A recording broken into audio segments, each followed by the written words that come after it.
నమస్కారం. భవిష్యవాణి కార్యక్రమానికి స్వాగతం. ఈరోజు మనతో పాటు ఉన్నారు ప్రముఖ మేధిని జ్యోతిషులు, జ్యోతిష్యానంత సవ్యసాచి జీవీఎల్ఎన్ ఆచార్యులు గారు. నమస్తే సార్. గురువుగారు, ఈ మధ్య చాలా వరకు చూస్తుంటే జ్యోతిష శాస్త్రం మీద నమ్మకాన్ని కోల్పోతున్నారు. దీనికి కారణం ఏంటంటారు? జ్యోతిష శాస్త్రం మీద నమ్మకం కోల్పోవడం కారణం మా స్వయంకృత అపరాధమే. ఇది ఒప్పుకోవాలి. ఎందుకంటే కొన్ని సందర్భాల్లో వృత్తిపరమైన దోషాలు ఏర్పడతాయి. ఒక డాక్టర్ ఒక పేషెంట్కి సక్సెస్ఫుల్గా సర్జరీ చేయాలని కోరుకుంటాడు. ఆ సర్జరీ ఫెయిల్ అవ్వడం అనేటువంటి తప్పు, అది వృత్తిపరమైనటువంటి దోషం. ఒక ఉపాధ్యాయుడు తన విద్యార్థిని ఉన్నత ప్రమాణాలవి పంపించాలని, మంచి పాస్ మార్కులు రావాలని దండించి కొట్టి ఇబ్బంది పెడతాడు. అది ఇబ్బంది కాదు, అయినా వాడు పాస్ కాడు. అది వృత్తిపరమైనటువంటి దోషం. ఒక డ్రైవర్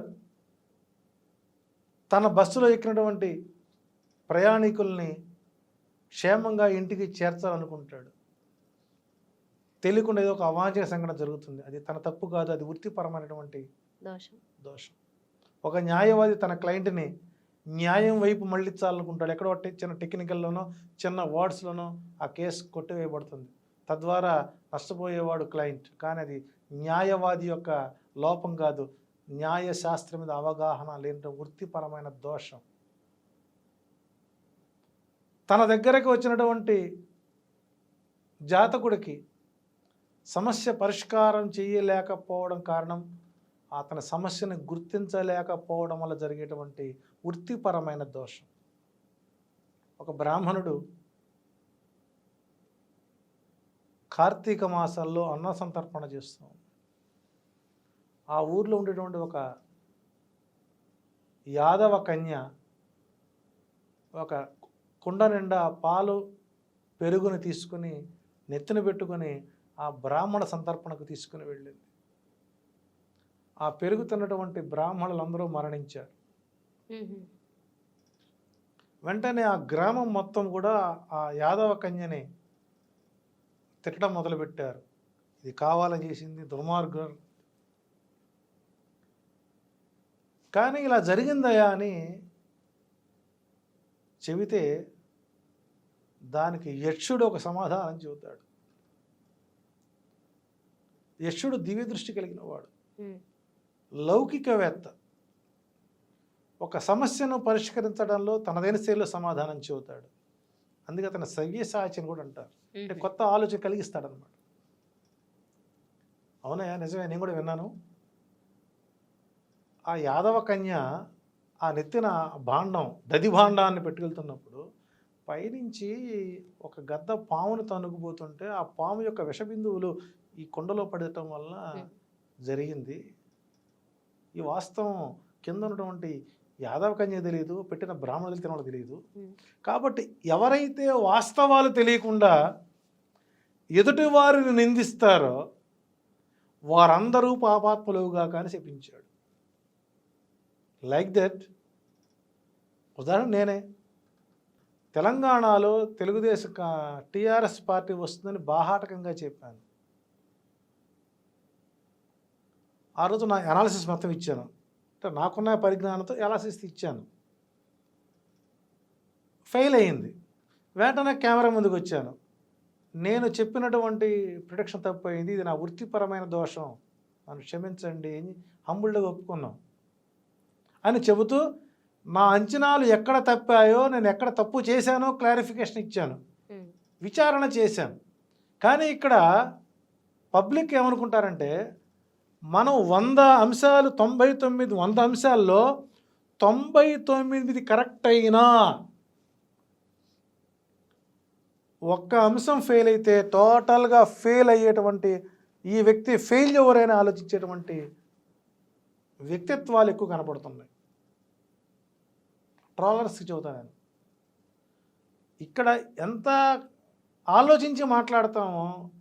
ఇప్పుడు ప్రతి మీరు చూస్తున్నారు, ఒక అంశం మనం చెప్పాలనుకున్నప్పుడు ఎక్కడి నుంచి ఎక్కడికి వెళ్తున్నాము, వాడిదేముందో కామెంట్ చేసేస్తాడు. రేపు పొద్దున నాకు వచ్చేది మాకు వచ్చే ఉపయోగమే నష్టమేం లేదు, మమ్మల్ని మీరు పెంచుతున్నారు. రేపు పొద్దున మీరు వాస్తవం గ్రహించకుండా కామెంట్ చేస్తున్నారు. ఇందాక చెప్పానే నేను, కంటితో చూడకుండా చెవితో విన్నదానికి వాల్యూ ఇచ్చేటువంటి వారందరూ లంబోదరులుగా, పుట్టు గుడ్డివారిగా, పుట్టు మూగవారిగా, పుట్టు చెవిడివారిగా ఈ కర్మ అనిపిస్తున్నారంటే ఇలా వాస్తవాలు తెలియకుండా మాట్లాడే వ్యక్తులే. అదే వీడియోలో నేను మిజోరాంలో బీజేపీ పార్టీ అధికారంలోకి వస్తుందని, రాజస్థాన్లో క్లీన్ స్వీప్ చేస్తుందని, మధ్యప్రదేశ్లో క్లీన్ స్వీప్ చేస్తుందని, ఛత్తీస్గఢ్లో 2 స్థానం 3 స్థానాలు గెలుచుకుంటుందని, కాంగ్రెస్ పార్టీ బలంగా లేదు భౌతికంగా అని ఆ కోణంలో నేను ఇక్కడ కూడా తీసుకున్నానని, రేవంత్ రెడ్డి గారి జాతకాన్ని పరిగణలో తీసుకోలేదని, కాంగ్రెస్ పార్టీ సాంప్రదాయం ప్రకారం ఒకేసారి ఒక ముఖ్యమంత్రి ప్రకటించరని ఈ కోణంలో చెప్పుకొచ్చానని నేను చాలా హాఫ్ అన్ అవర్ క్లారిఫికేషన్ ఇచ్చాను. రాజకీయాలకు సంబంధించినటువంటి ప్రొడక్షన్స్కి, వ్యక్తిగత జీవితాలకు సంబంధించినటువంటి ప్రొడక్షన్కి సంబంధమే లేదు. కాబట్టి ఆయన చెప్పినటువంటి పార్టీ ఓడిపోయింది కాబట్టి ఈయనకి జ్యోతిష్యం తెలియదు అనుకోవడం అది మీ అమాయకత్వం. మా దగ్గర రాకుండా ఇలాంటి మనస్తత్వాలు మా దగ్గర రాకుండా ఉండటం మా అదృష్టం అని చెబుతాను. సో కాబట్టి ఇక్కడ ఫెయిల్యూర్ అనేటువంటిది ప్రతి వ్యవస్థలోనూ ఉంది. ప్రతి జీవితంలో ఒక మనిషి ఏదో అవుతుంది. అట్లాగే వాళ్ళు దోషులు కాదు, వాళ్ళు దోషాన్ని రహితులుగా తయారు చేసుకుంటున్నారు. తప్పు చేయడం మానవ సహజం, తప్పు మాట్లాడటం తప్పు, అది అలవాటు కాకూడదు. అట్ట అలవాటు అయ్యామనుకోండి నిత్యం మనం ట్రోల్ అవుతుంటాం, అప్పుడు వాళ్ళ అనే అర్హత మనకు లేదు. సో కాబట్టి 100లో 99 జరిగినప్పుడు ఆ ఒక్కటే జరిగిన మాత్రాన ఇలా ఎందుకు జరిగిందో ఒక్కసారి మీరు చర్చించండి అని కనుక మనల్ని సపోర్ట్ చేస్తే దాని మీద క్లారిఫై ఇచ్చవచ్చు. అంత మాత్రం జ్యోతిష్యం లేదు, జ్యోతిష్యులు ఇదే అని ఈ మధ్యకాలం హార్మోనిస్టులను హ్యూమనిస్టులు తయారయ్యారు. వాళ్ళకి వేరే పనే లేదు. చివరికి మమ్మల్ని ట్రోల్ చేసి మా మీద డబ్బులు సంపాదించి పైశాచిక ఆనందం పొందే వాళ్ళందరినీ మనం వారికి ఓ నమో నారాయణ నమస్కారం చేయడం తప్ప మరొకటి లేదు. దోషం శాస్త్రం కాదు, జ్యోతిష్యుడికి స్వయంకృతాపరాధాలు జరుగుతాయి. అట్లా కాదు వృత్తిపరమైన దోషంగానే పరిగణించాలని చెప్తాము. గురుగారు, చాలా మందికి ఉండే అనేక సందేహాలు నా ద్వారా అడిగి నివృత్తి చేశామని ఆశిస్తున్నాను. ఇలాగే మనం ఎన్నో కార్యక్రమాల ద్వారా ఇలాంటి అనేక రకాల సందేహాలకి సమాధానాలను అందించాలని కూడా మీ ద్వారా కోరుకుంటున్నాను. ధన్యవాదాలు. చూసారు కదండి భవిష్యవాణి కార్యక్రమం. మీకు నచ్చితే మాత్రం తప్పకుండా లైక్ చేయండి, షేర్ చేయండి, సబ్స్క్రైబ్ చేయండి. అలాగే మీకున్న సందేహాలు ఏమైనా ఉన్నా, లేకపోతే మీరు ఏమైనా సలహాలు ఇవ్వాలనుకున్నా కామెంట్ రూపంలో కూడా మీరు చెప్పవచ్చు. ఇంకా మీకేమైనా పర్సనల్గా ఎలాంటి సమస్యలు ఉన్నా నేరుగా సంప్రదించాలనుకుంటే గురువుగారి వ్యక్తిగత నెంబర్లు స్క్రీన్ మీద కనిపిస్తూ ఉంటాయి. వాటికి కాల్ చేసి మీరు నేరుగా కలిసే అవకాశం కూడా ఉంది. ఈ కార్యక్రమాన్ని తప్పకుండా మీ స్నేహితులతోనూ బంధువులతోనూ పంచుకోండి. మరిన్ని అద్భుతమైన ప్రశ్నలకి అద్భుతమైన సమాధానాలతో మరో భవిష్యవాణి కార్యక్రమంలో మీ ముందుంటా. నమస్కారం.